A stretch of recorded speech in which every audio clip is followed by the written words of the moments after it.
السلام علیکم سامعین، 14 شوال المکرم اور 13 اپریل ہے۔ خبر کا عنوان ہے اسلامی مدارس میں داخلے جاری ہیں۔ ماہ شوال المکرم میں عید الفطر کے بعد چاند کا جو مہینہ آتا ہے، عام طور سے 10-11 شوال سے تمام مدارس میں داخلے شروع ہو جاتے ہیں۔ ہمارے پاس کئی مدارس کے پیغامات موصول ہوئے ہیں۔ آج ہم ان میں سے 3 کے پیغامات آپ کو پڑھ کر سنانے ہیں۔ ان میں ایک مدرسہ ریاست پنجاب میں ہے جس کا نام ہے مدرسہ عربیہ حفظ القرآن، مالر کوٹلہ، پنجاب۔ مالر کوٹلہ ایک تاریخی شہر ہے، وہیں یہ مدرسہ ہے، اور خبر کے لیے وہیں سے مولانا نور محمد ہمارے رابطے میں ہیں۔ وہ بتا رہے ہیں کہ اس سال اس ادارے میں ماشاءاللہ دورہ حدیث شریف شروع ہو جائے گا۔ بخاری شریف کا درس ہوگا، اور جو مولویت کی باقی جماعتیں ہیں وہ تمام ہوں گی۔ باقی اور کیا تعلیم ہوتی ہے آپ اس پرچے میں دیکھیں، اسکرین پر آپ دیکھ سکتے ہیں مکمل پرچہ، اور اسی پر یہ نمبر بھی آپ دیکھ سکتے ہیں، اور اس نمبر پر وہاں رابطہ کیا جا سکتا ہے۔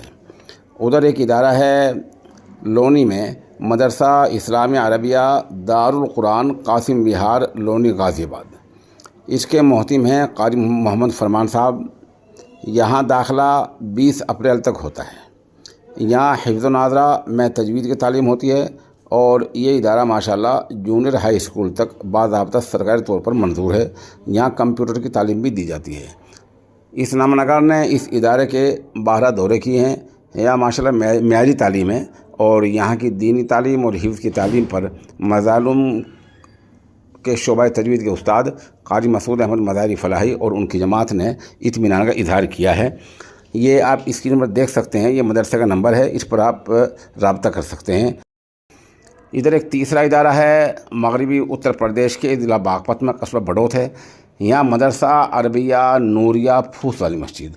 یہاں محتم ہیں مفتی محمد خالد صاحب، وہ امام و خطیب بھی ہیں پھوس والی مسجد کے ماشاءاللہ، اور آپ وہاں محتم بھی ہیں، ادارے کو بھی دیکھتے ہیں، اور نظام اچھا چلا رہے ہیں۔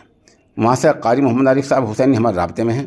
وہ بتا رہے ہیں کہ یہاں داخلہ دارالعلوم دیوبند کے نصاب کے مطابق ہے۔ فارسی کی پہلی جماعت سے لے کر عربی چہارم تک، مولویت کے سال چہارم تک داخلے ہیں، اور درجہ حفظ ناظرہ اور پرائمری یہ تعلیم الگ ہیں، ان کی بھی ساتھ ساتھ تعلیم دی جاتی ہے۔ یہ مدرسہ عربیہ نوریہ پھوس والی مسجد، اور یہاں محتم صاحب مفتی محمد خالد صاحب جو مسجد کے پھوس والی مسجد کے امام و خطیب بھی ہیں، اور ماشاءاللہ ادارے کی دیکھ بھال بھی کرتے ہیں۔ موقع کی ہم تینوں اداروں کی تصاویر بھی پیش خدمت ہیں۔